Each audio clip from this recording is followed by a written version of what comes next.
Okay, shalom uvracha to everybody. Thank you so much for joining. So we continue our journey with Rebbe Nachman, Sichos HaRan, and Rebbe Nassan. Through the Sefer Sichos HaRan, we are now beset Shmaya up to Sicha 77, Ayin Zayin.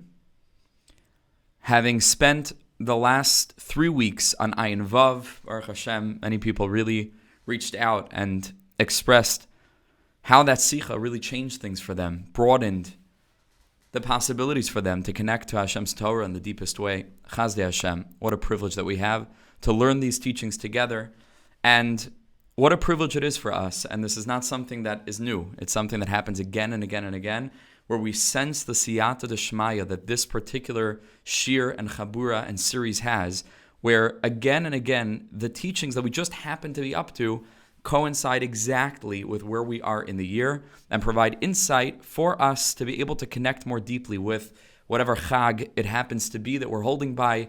And now the same is true for the 3 weeks. We're up to Torah Ayin Zayin. And as we're going to see, Rebbe Nachman addresses a topic that's fundamental to understanding this time period, to understanding what broke, and much more importantly, to understanding how you and I, in a very literal level, can be a part of the fixing in a mamish dramatically relevant way. And so, Be'ezus Hashem, as usual, we'll share our screen. And let us jump into these teachings, Be'ezus Hashem. Oh, this is the wrong series. 1 second. There you go. Okay. Sichos HaRan Ayin Zayin. Let's begin b'siyata d'shmaya, and with the great gratitude that I feel to all of you always for joining me, for joining us in this endeavor. Should be blessed with siyata d'shmaya. Says the Heilige Rebbe, Sichos HaRan, may his merit stand by us and all of Am Yisrael. Kol ha'olam malei machlokes. The whole world is full of machlokes.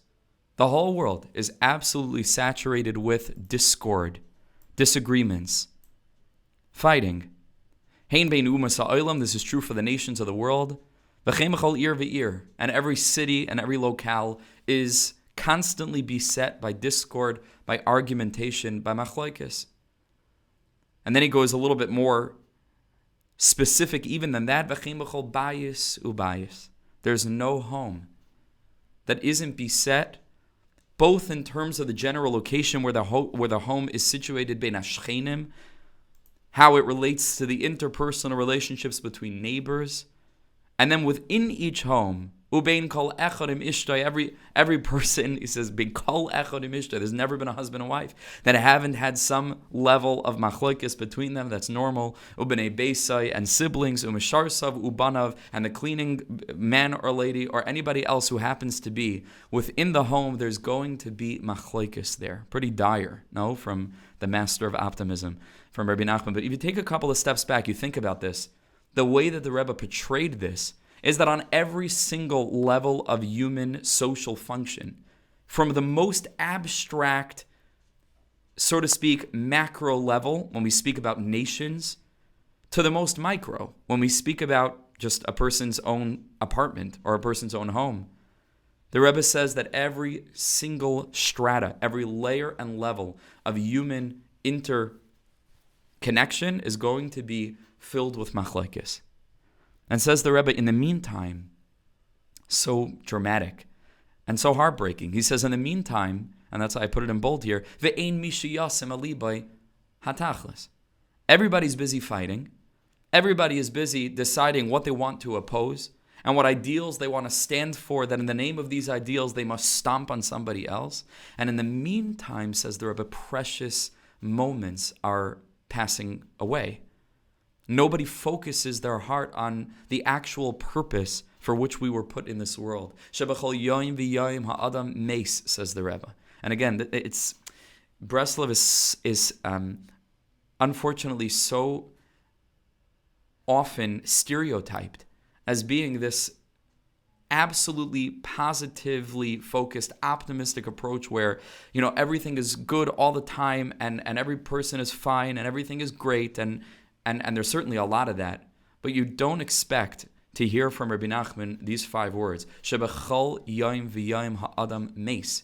A person dies bechol yom v'yom, every day. Every single day, a person gets just a little bit closer to death. Because the day that passed will never return. We don't usually think about it in that way. We think about, okay, this is what I have to do today, this is what I have to do tomorrow. Some people who are cursed and also blessed, but mostly cursed, but also blessed, with mortal illnesses, are forced to be more cognizant of this. They don't live in the same world that you and I live in. A person needs to have tremendous strength to do this, but you can, if you'd like, with not so much effort. You can find on sites like YouTube and other sites, you can find the logs, or the blogs, if you will, vlogs, video logs, of people who are suffering from hopeless diseases, that they're gonna die, their days are numbered. And you can watch, and I think it's instructive, even though it's extremely unsettling, and a person has to know where they're holding and what will trigger them emotionally, and different people have different sensitivities. But for me personally, it's extremely inspiring, because it forces a person to focus on what really matters. Chazal say, Toiv leleches lebeis avel mileleches lebeis mishtet. Isn't it better to go to a house of mourning in a certain sense than to go to a simcha? And I bless us all with total opportunities all the time to go to batei simcha, to weddings and to bar mitzvahs and to beautiful bris and joyous events.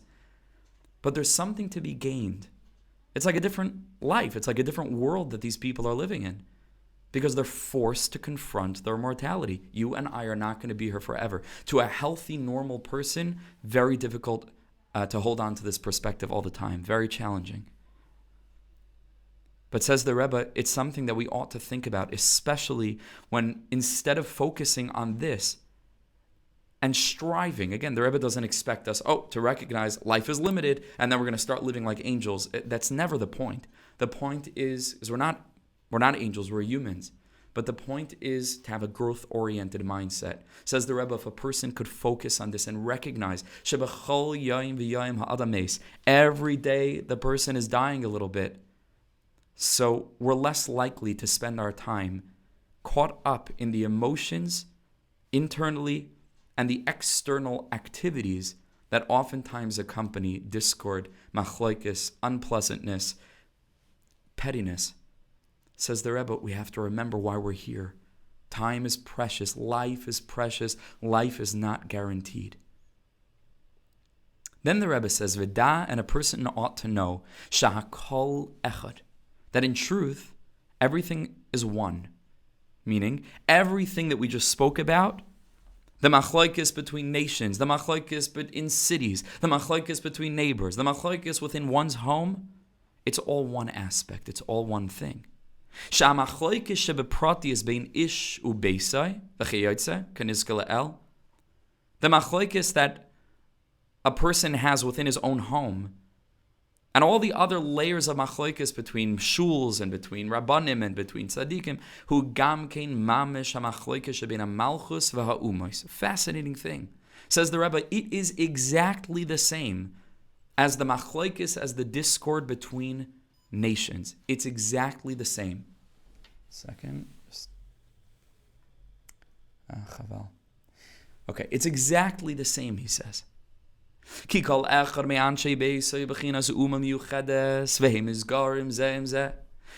person within his own home, they're fighting one with the other. Says the Rebbe,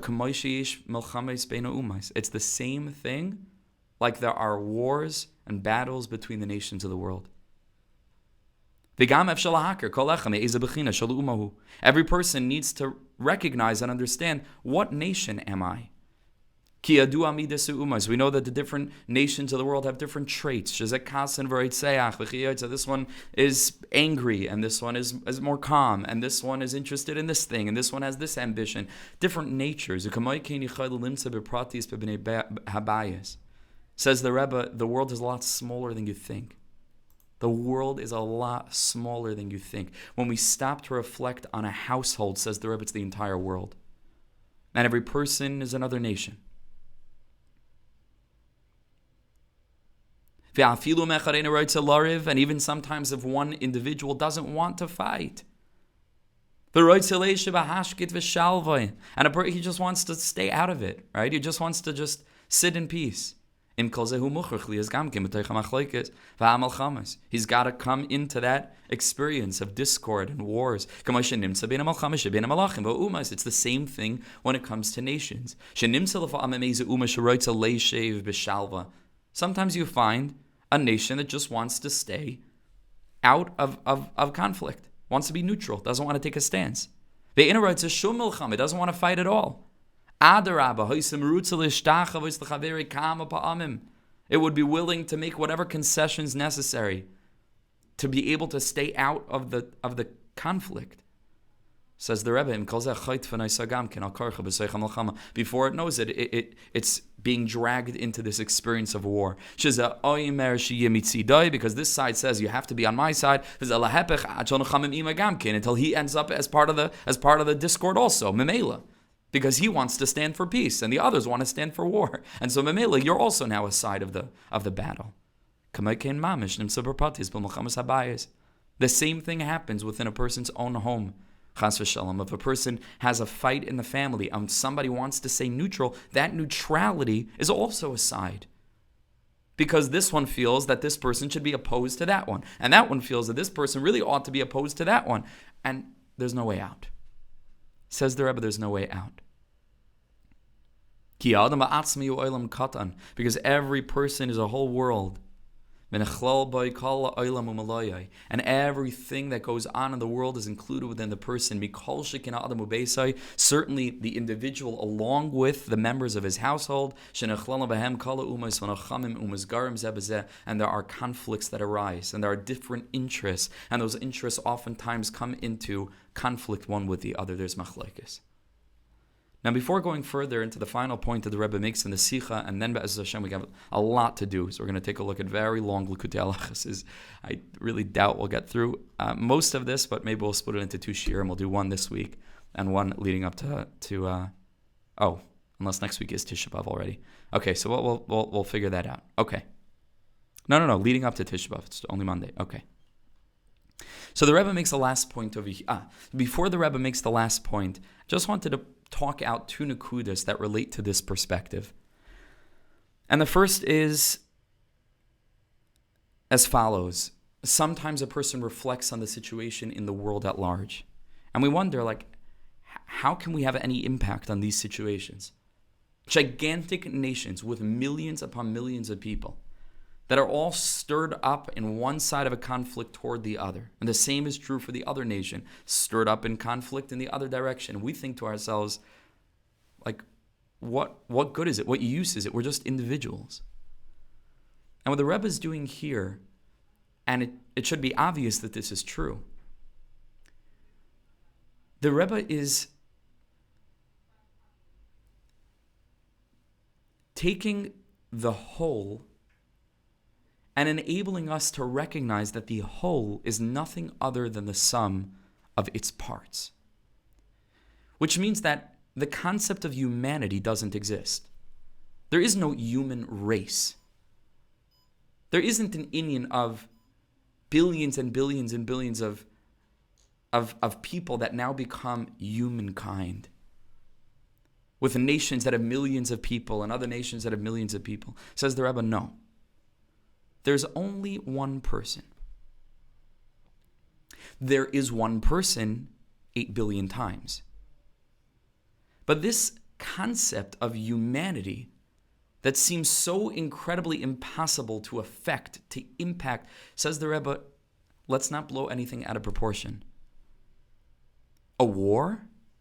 2 nations fighting one another for land or for any other reasons that each one would have, an interest that they have, says the Rebbe, it's nothing other than the conflation of feelings that you yourself feel inside of you that get maximized when they spread throughout the hearts of millions upon millions of people. But you have something fundamental to do with that conflict. You're not divorced from it. You're not removed from it.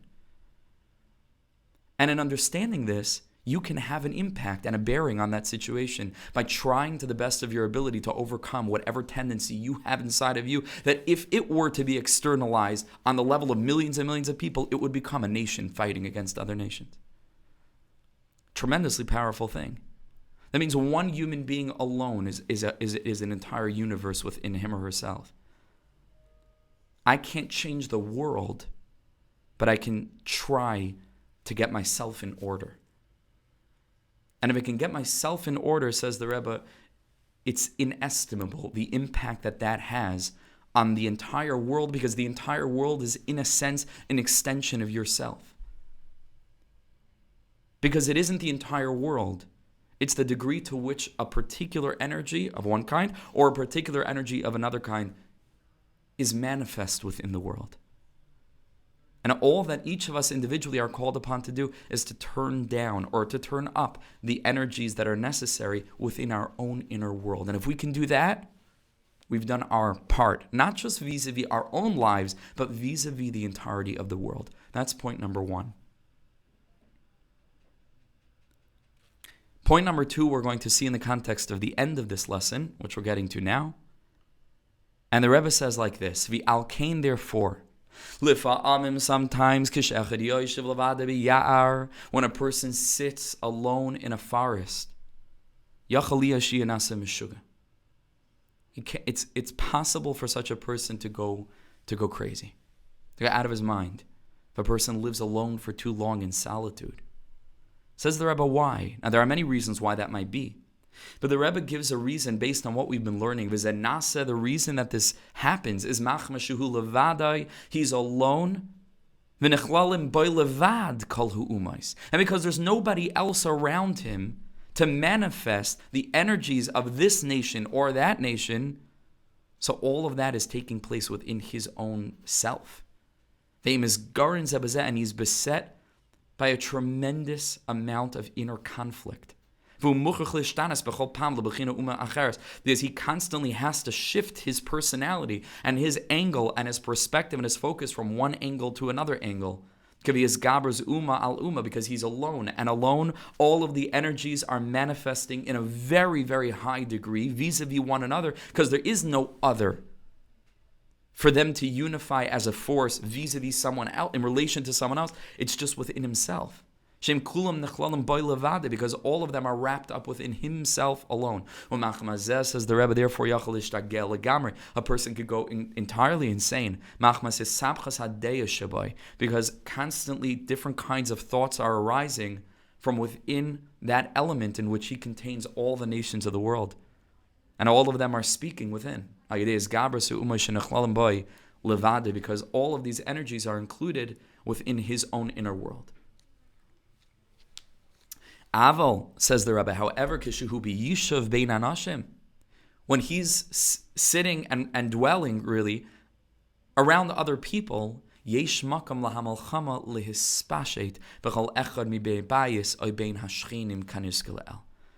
so much depth here and wisdom here.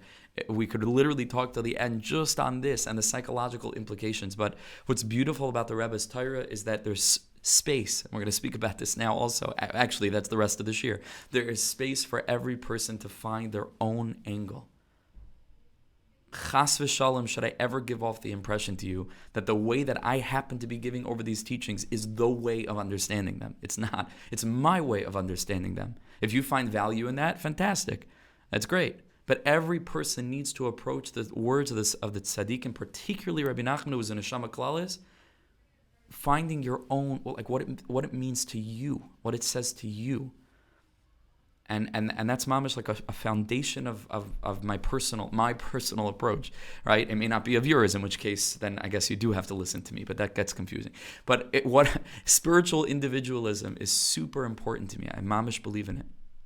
So that's an important thing to say. And there are many different angles here. Just one little nugget that I'll put out there. You know what? I won't. I'll let every person take from this what they need. But it has a lot of psychological implication. Even outside of spiritual, there's a lot. Rabbi Nachman was way ahead of his time in this sentence, where the Rebbe says that when there are other people, that inner battle can become manifest in the different archetypes, the different personality traits that different people have, and so a person doesn't have so much inner conflict. And I'll throw out the word to those who are familiar, psychodrama. And if you know what that is, Gewalt. And if you don't, you're probably lucky. But if you do know what that kind of therapeutic intervention is, you can begin to understand a little bit of where I'm going with this. Right? That's what happens in psychodrama. Different parts of the person's inner world that are constantly in conflict become held by other people, and it's very freeing, very, very freeing. Okay. So when a person's around other people, Nachman says, so he says, Nachman says, Sabchas hadeh shabai al yidei skaros u'umas. Where are we? Right, Aval, kishu biyishav bein anashim, when there are other people there, yesh makam la malchama lihispashet, b'chol echad mebnei bayis ay bein ashchenim k'niskel el, and conflict takes place, but it can take place within a healthier standpoint.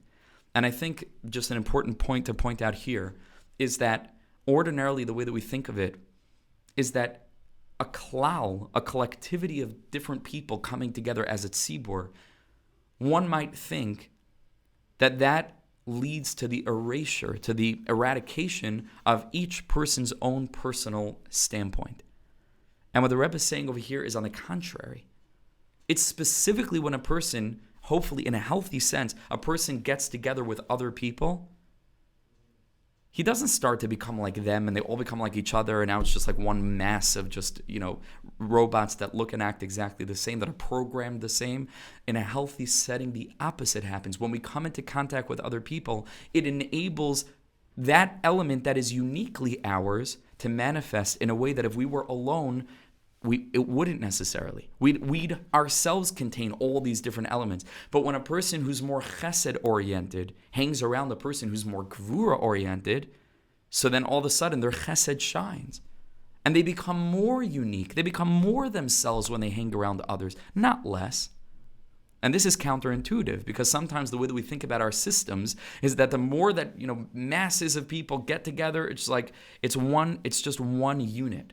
And there's something holy about that. There's something beautiful about that, without a question. But what should really be happening is that when a minyan of people get together, it doesn't erase the unique personality of each member of the minyan. On the contrary, it highlights the uniqueness of every member of the minyan vis-a-vis the other. And maybe this is what the Pesukim mean when they say that this is what an ish and an isha are meant to be. Ezer kenegdoi. It's an assistant, so to speak. Both the man vis-a-vis the wife vis-a-vis the husband, they are meant to help each other out. How? By being keneged. Because only if there is a neged could then our unique nature emerge. And that's a very special thing that Rebbe Nachman speaks about over here. Let's finish the Sicha, and then we'll get into Likutei Halachos. Ha-machlokes shebebeis hatzadik, says the Rebbe, the same thing. Hugam k'mechinas melchames hu'umais, same thing for arguments that take place in either the house of the tzaddik or the Hasidic court. Same thing. Gam nechlalim sham bechinas melchames hashvatim. Shiu nechamim zel hazeh. He says the same thing. What happened with the shvatim, Ephraim al Yehuda v'chayotze, different battles that were taking place between the shvatim in the time of the shoftim and Nach. Different shvatim were in discord, Yehuda and Yisrael and so on. And says the Rebbe, finally, and this all of us know intuitively because sinas chinam, as we're all familiar and aware, is what contributed so greatly to the destruction of the Beis HaMikdash. Says the Rebbe, the rectification of that is going to be the opposite of sinas chinam. When Mashiach comes to redeem the world, as yizbatal kol minei machlokes, all of this machlokes will be null, will be removed. The Shalom Gadol Ba'olam. There will be an incredible degree of peace in the world. Kamashikasav, as the pasuk in Yeshayahu says, Lo Yareyu, V'lo Yashchisa B'chol Arkachi, etc. That whole chapter over there, that's the famous psukim about the Garza Evim Keves, that the wolf will dwell with the lamb. Everything will be filled with a spirit of peace, of oneness. Now, right off the bat, there seems to be a stira between this last line and what we just spoke about, the Ezer Kenegdai aspect of a person being around other people where their uniqueness is manifest.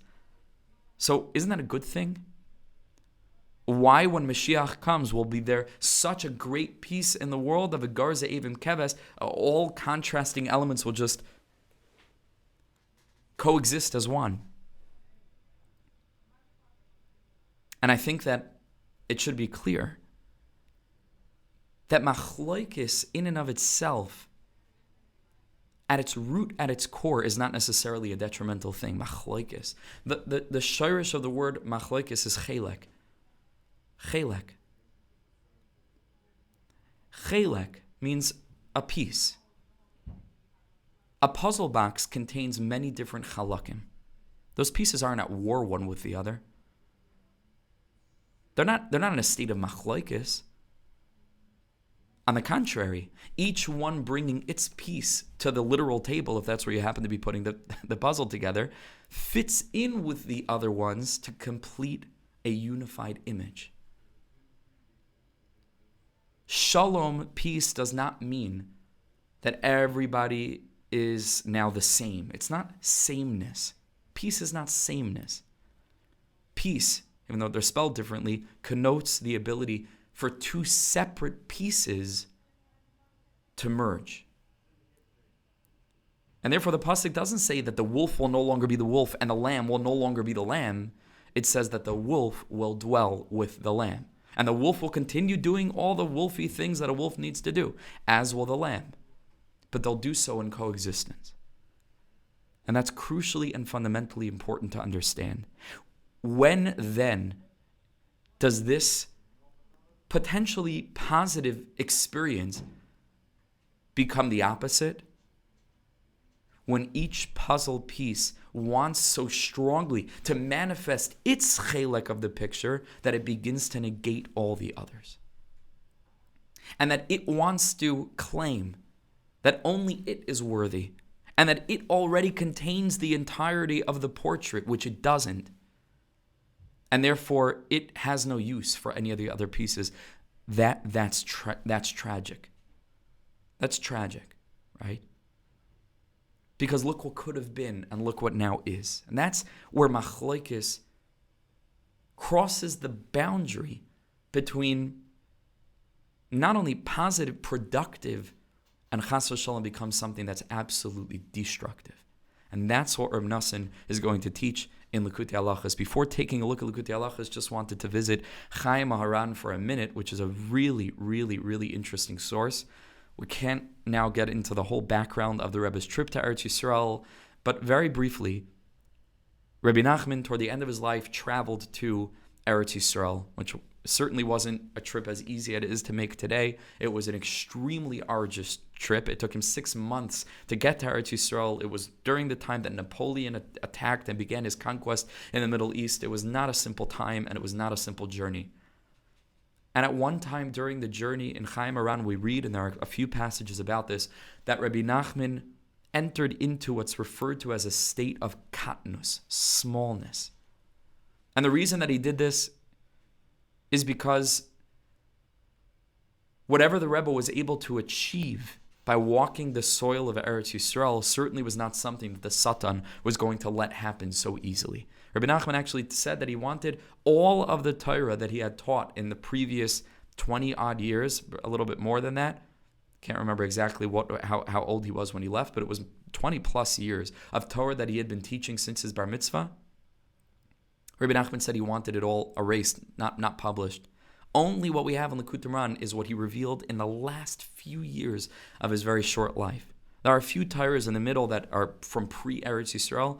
The overwhelming majority of the lessons, 90+% of the lessons, are from after Eretz Yisrael. So imagine what he attained and what he achieved. The Satan didn't want to let that happen. So there was a tremendous amount of opposition and obstacles and crazy situations he had to experience. And the Rebbe said that the way that he got over those obstacles was by going under them, was by entering into such a state of katnus that the Yitzhar was like a trick. Like David HaMelech, right? That story over there where he pretended to be crazy. Something similar to that, right? There was in a physical, gashmiistic sense, so he would disguise himself, and there's also spiritual disguise, and that's what Rebbe Nachman was doing. And so we read in Chaim HaRan, Koidim Shabala Eretz Yisrael La Yisurim Gedalim Umanias Gedalis Ma'oid. Rebbe Nachman had tremendous suffering, awesome obstacles, Asher Ef Shalavar V'Lesaper, impossible to explain or express.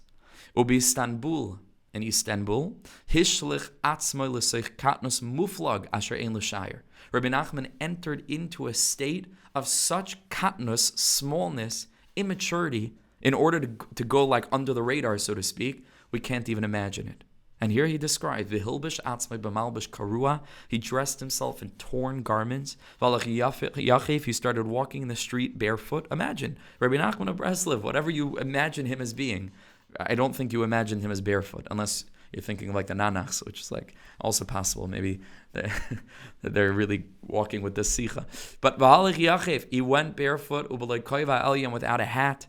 V'halach b'chutz, and he walked in the street. V'halach ke'echad min ha'pchusim sheba'pchusim. He mamish started acting and pretending to be like the lowliest of the low. V'chiyoyt b'zayin yadam rabim ke'ilam inini. Katnus u'pchisa sha'asa sham eizes man. This is what he was doing over there. He was acting mamish like a child. Like a child. And here's the important point for now. Va'asa milchama im shar anoshim b'derech tzchayk. And Rebbe Nachman started like jokingly playing like war games, like little children play. Like children that are busy like fighting one, like making wars, fights, one with the other, like cops and robbers type of thing, but between nations.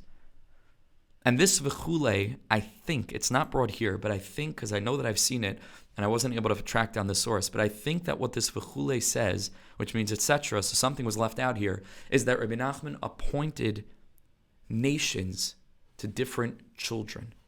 He was one of the nations, they were other of the nations, and they acted out war games one with the other. We can't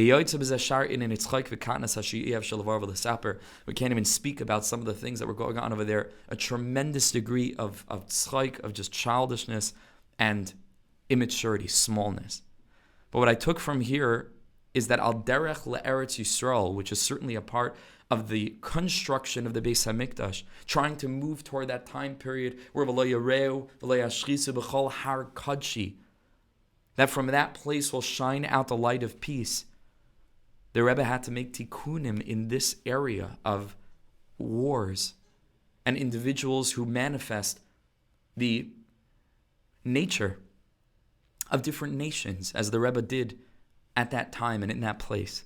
And so I just thought it's an interesting connection between this Sicha that we're learning here, Sicha Ayin Zayin, and this piece from Chaim HaRan, where we see that the Rebbe actually started, bringing to the fore this idea of how an individual can, so to speak, embody the energy of a nation and fight with others.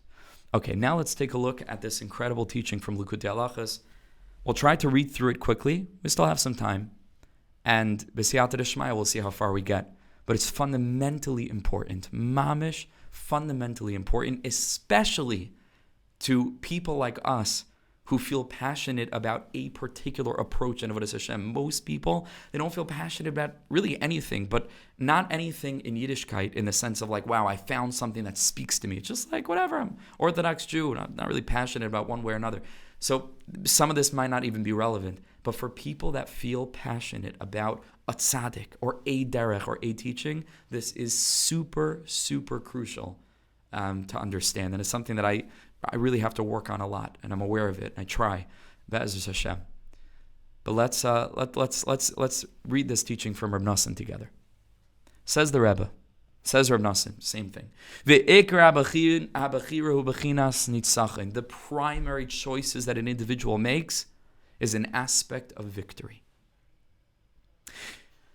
Because this is the primary benefit of having free choice. What does it mean to be able to choose? To be able to choose means that already we presuppose the experience of choice by understanding there's got to be something that I'm more likely to choose and something that I'm less likely to choose, which means that there's something that is not misnagid to my approach, something I want to engage with, but there's going to be not misnagid in the colloquial sense, but there's something that is serving as an obstacle. Something that prevents me from doing what I want to do, and I have free choice to choose. Do I want to choose, like I've mentioned in previous shiurim, creation or creator? What do I want to choose? Which lifestyle, in the context of Torah Aleph and Likutei Moharan, Sunlight of Redemption, do I want to choose Yaakov Avinu or Esav? There's always these two choices. Shema Taivas and Midas Rois, Hamoinim and Mesisim, different ways of living that we know in our good days and even our bad days. That's just not what I want. Might be stuck in it, but that's not what I want. That are trying to pull me away from what I know to be true. And a person battles with them to overcome these choices. That's why the human being is so elevated. And he merits to what he merits. If he merits to be able to make the right choices and to emerge victorious from this inner war. And by the way, again, just we have to always throw in, it's not a zero-sum game. Life is not the war. Life is a series of battles, and you win some and you lose some, right? But you don't make a wrong choice and then give up. That was a battle. And okay, sometimes you win, sometimes the opposite, because you're human. And you'll get back up and you'll fight the next one. You'll fight the next battle. All right? And things will change and things will shift. Internally, externally, life is a journey. Life is a journey, but there's no zero-sum game. It's not that way, right? So when he says, time by time, not ultimately, fundamentally, a person can never give up on themselves. Because the whole world was created for this.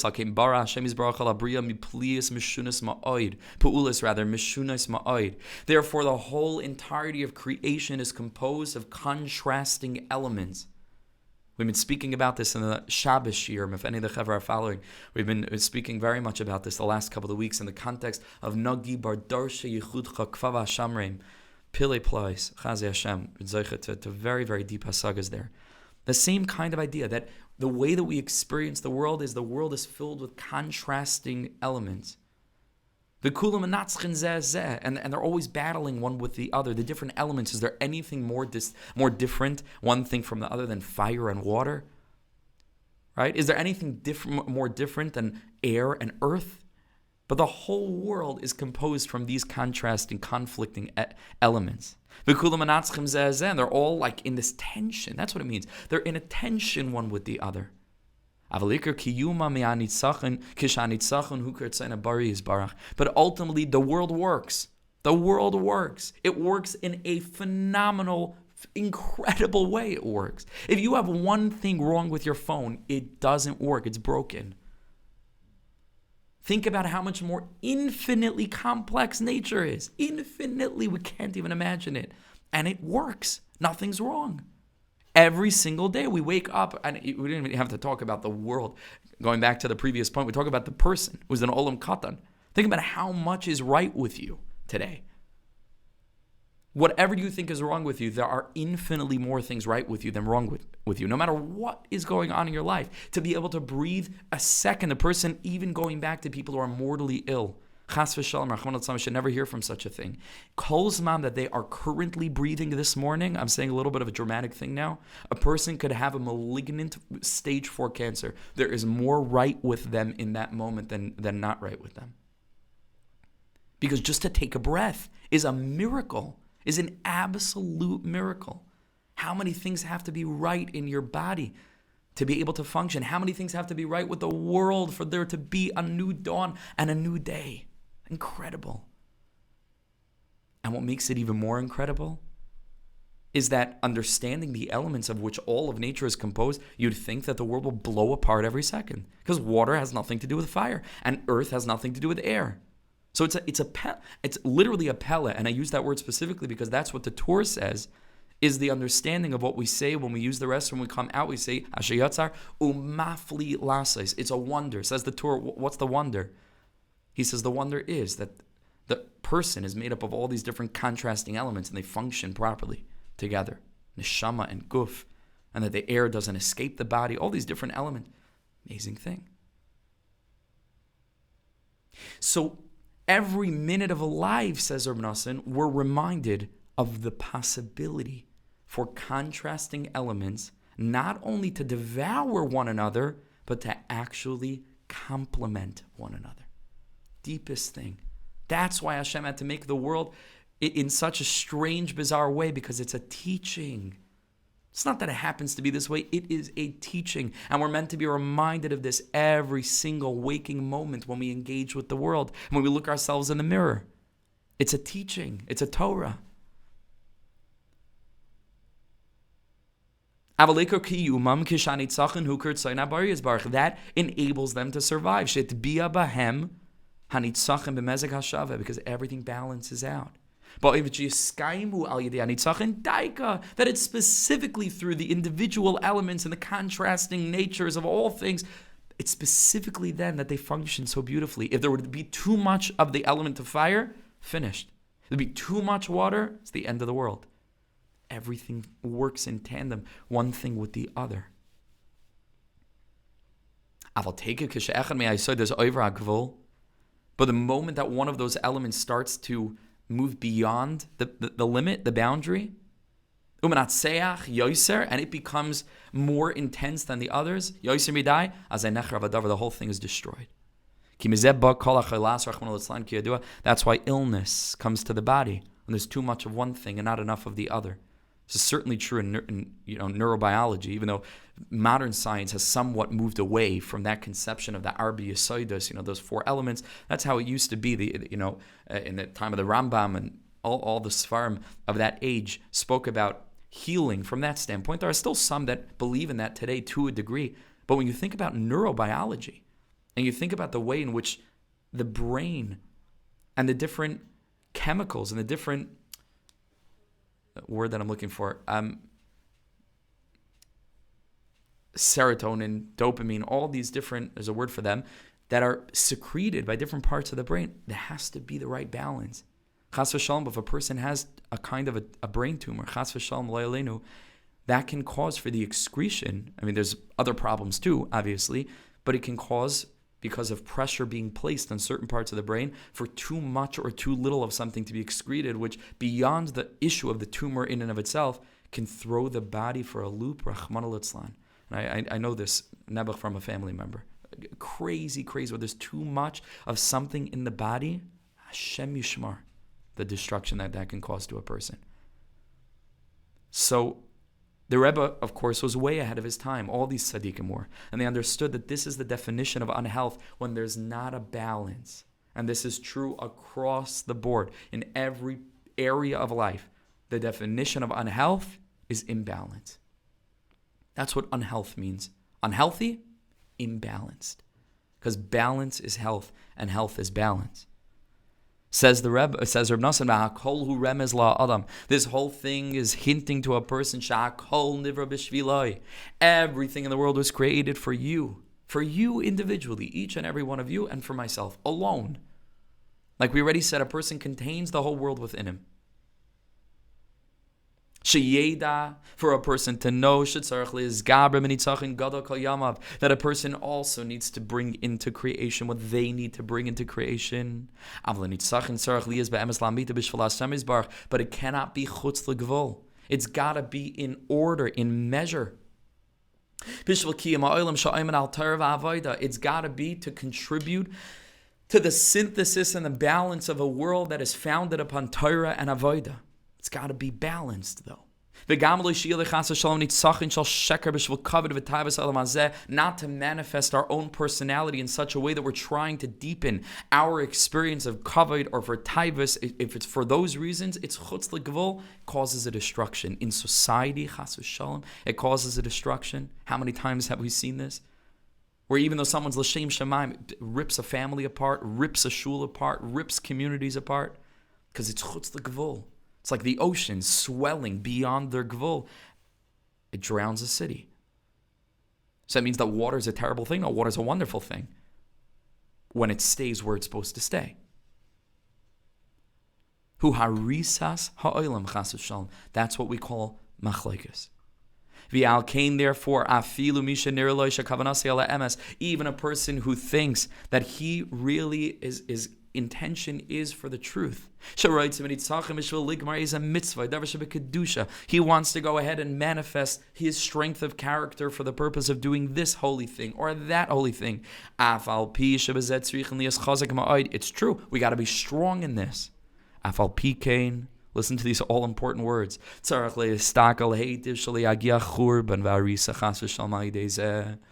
Truer words never been spoken. A person has to be careful because all of us want to do so many wonderful, holy things that it shouldn't be at the expense of the balance of life. Not going to go now into personal stories, unfortunately. I've seen this so often. And Chevra mean well, they mamish mean well, and it's the toughest thing to be able to navigate because you have extreme statements in Breslov. And you have people that genuinely, they want to do what the Rebbe says. And the Rebbe says the most important thing in the world is to be in Uman for Rosh Hashanah. I'm using this as one example. But how many shalom bias issues has that caused for so many people who didn't make the proper shikol hadas in such a way that it ended up having not a positive impact, but an incredibly detrimental impact? To the point that when they grew up a little bit and they matured, and again, people have told this to me, and they looked back and they said, you know something? Like, what was that? Why did I do that? And this is one example. So life is a multivariate equation, and all of us mean well, but we have to remember that within the Breslov sources, in and of themselves, we find this element of being able to stop to make a shikol hadas. A person's got to be strong in what they want to do. Hashem's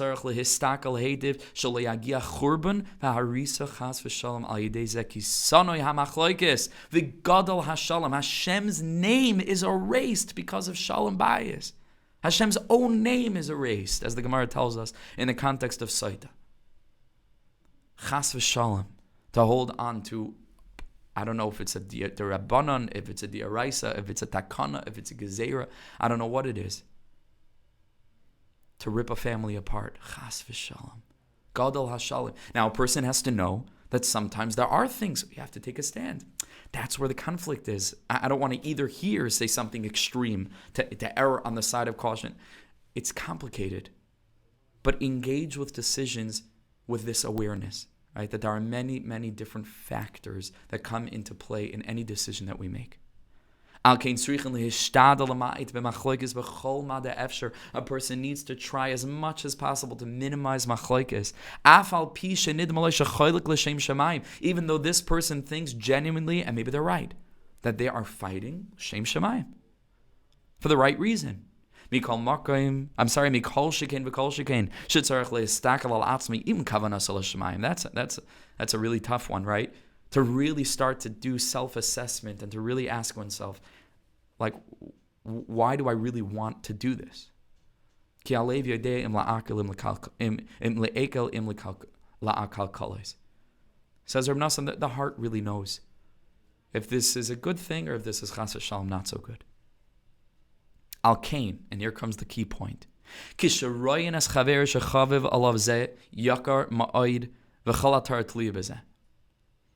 sorry. The Al Kain, therefore,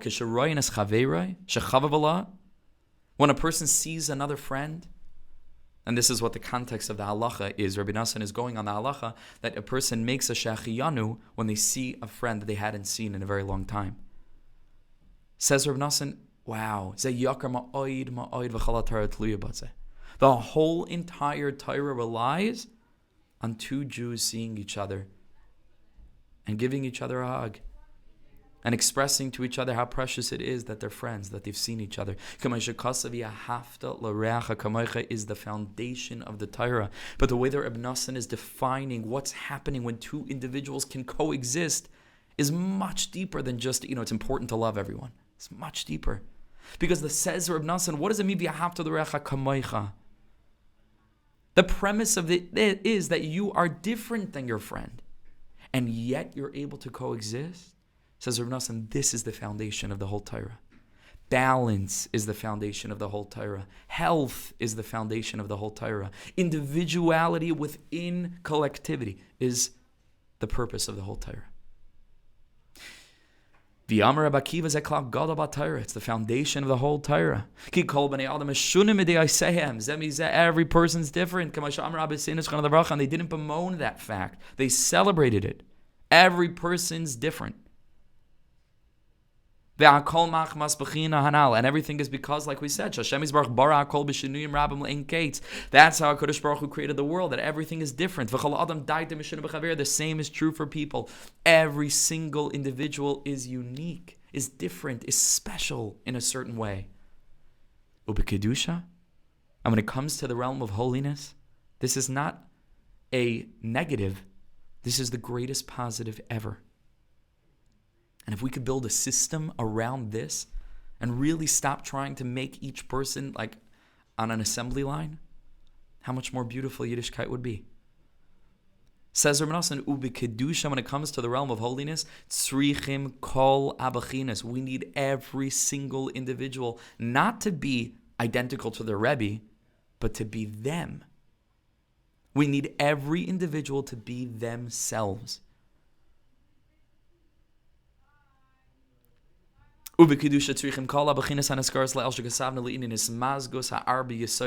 spoke about, the blend and the coexistence and the complementary nature of all the different contrasting elements coming together. That's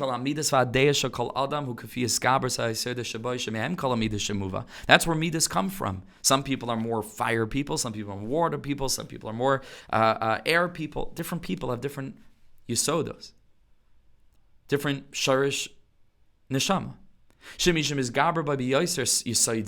A person who has one yisod, whether it's afar or eish or maim or ruach, that's stronger in that person. But he's going to be, that's his nature. That's her nature. And the next guy's going to be something else. When it comes to the realm of holiness, a person that really wants the truth. And the word emes, you'll notice, we've said this in the past, but it's a very fundamental teaching, is composed of the letters Aleph, Mem, and Taf, which is the whole Aleph base from beginning to end, which means that it contains all different aspects. That's what emes is. So a person whose kavanasa is Ella emes, says Reb Nosson, again, I made it bold, it's such a crucial teaching, this teaching. Tzorich bevadai lios chazak ma'oyed b'daitoi uvi midasai hatoivim shabachar loi uva derech hayasha shabachar loi.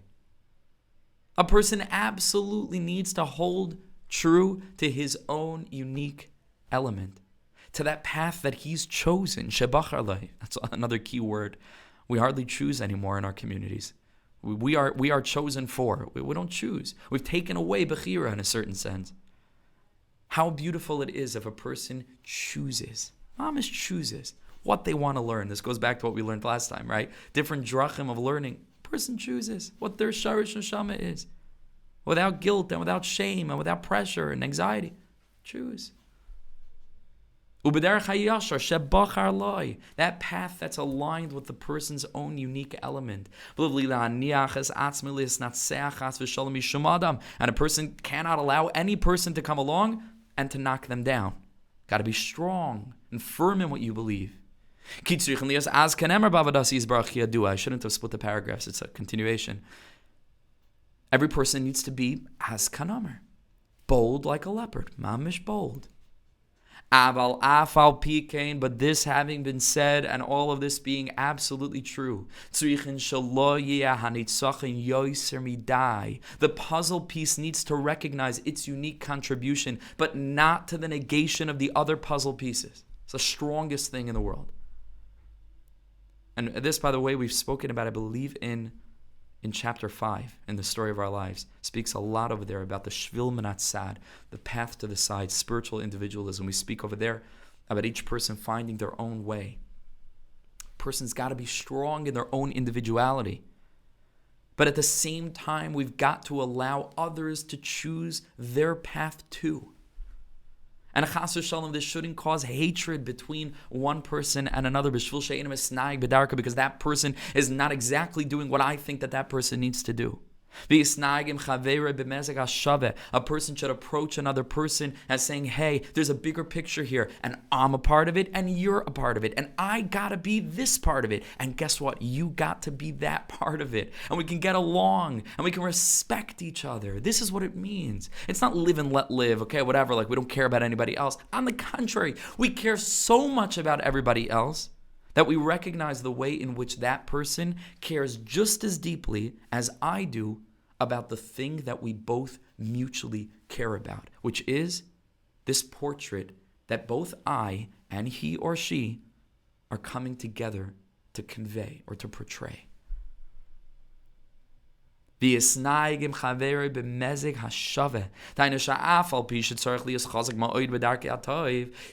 be strong about what his derech is and what he believes and what path is right for him or her.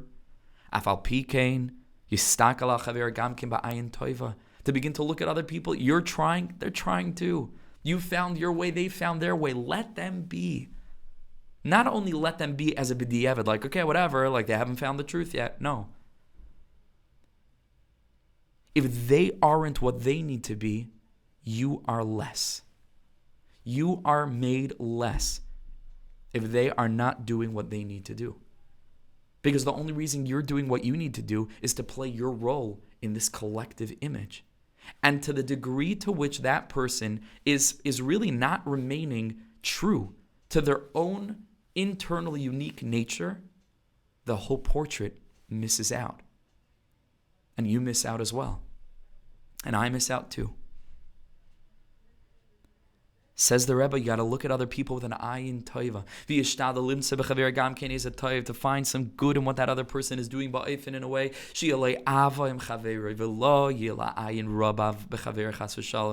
that there can be love among us, love between us. And this is the fundamental foundation of the 3 weeks. This is what it means the Beis HaMikdash was destroyed. What does the Beis HaMikdash stand for? It's the coming together of all of Am Yisrael. Shalish pa'am b'shana yirah kol zechurcha. A tzibur. Tzibur is Rosh Hashanah. Tzadikim, Beinanim, Rishaim, all different kinds of people, each person with their own thing, with their own path, and their own nature, all contributing together to one collective revelation, the Gilui of Hashem's presence in the world.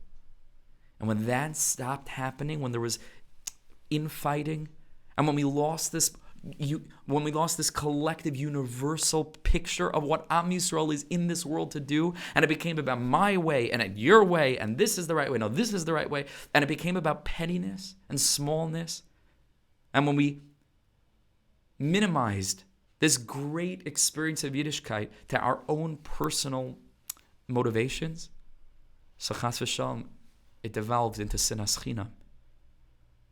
And if we want to get back to that time of the Geula, where the pasuk says, Gar ze'evim keves, that whole chapter there in Yeshayahu Yud Aleph, then we have to rectify this at this time. And we have to remind ourselves again, why are we doing what we're doing? Why are we passionate about this path or that path? Not for me, and not for you, but for Him, for HaKadosh Baruch Hu. I'm a piece in the puzzle. And I'm no better, and I'm certainly no worse, but I'm no better than any other piece. And when I recognize that, and this is a good trick, peace leads to peace. When I recognize that I'm just a piece of the puzzle, then there can be peace between my puzzle piece and the other puzzle pieces. Then there can be peace.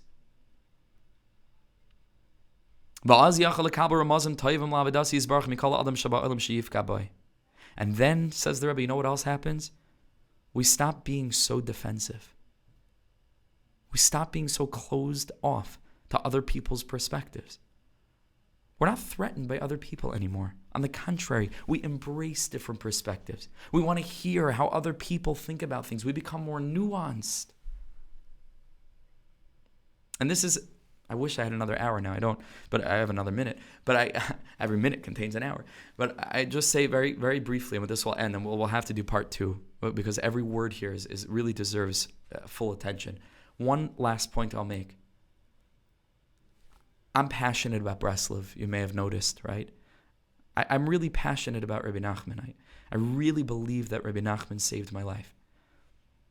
And I can't begin to articulate what I've gained from having this figure on my radar, and his teachings and so on.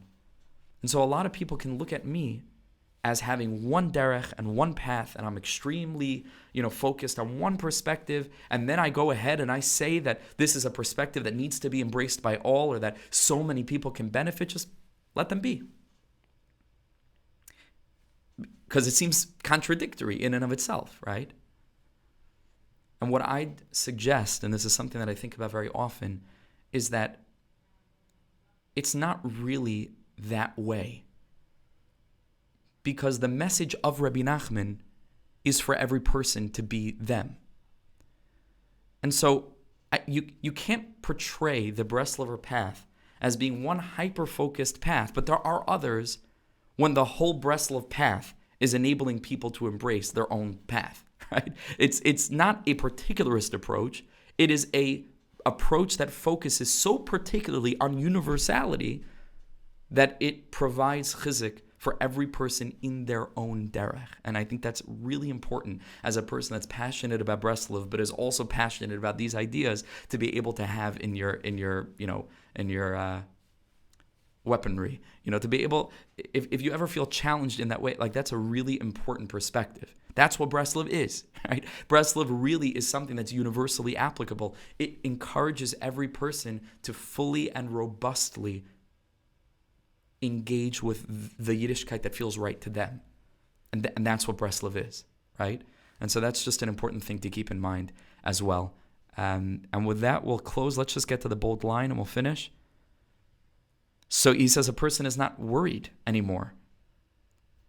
And a person's able to learn from everyone. Like David HaMelech says, I learned from all of my teachers. I've learned. A person's strongly holding on to what they know to be true. They're not worried that somebody else is going to now convince them to something else. They know who they are. They're confident. They can go on the offensive. They can go and spread the message they need to spread. Not defensive. Feel challenged.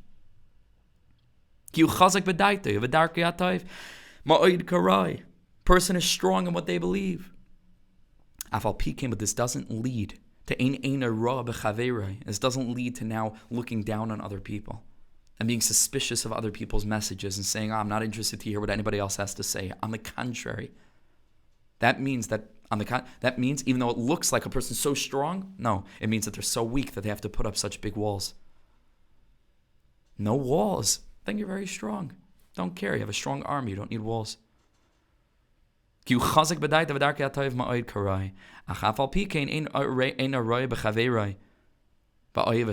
was able to love everybody, even though that person happens to have their own path.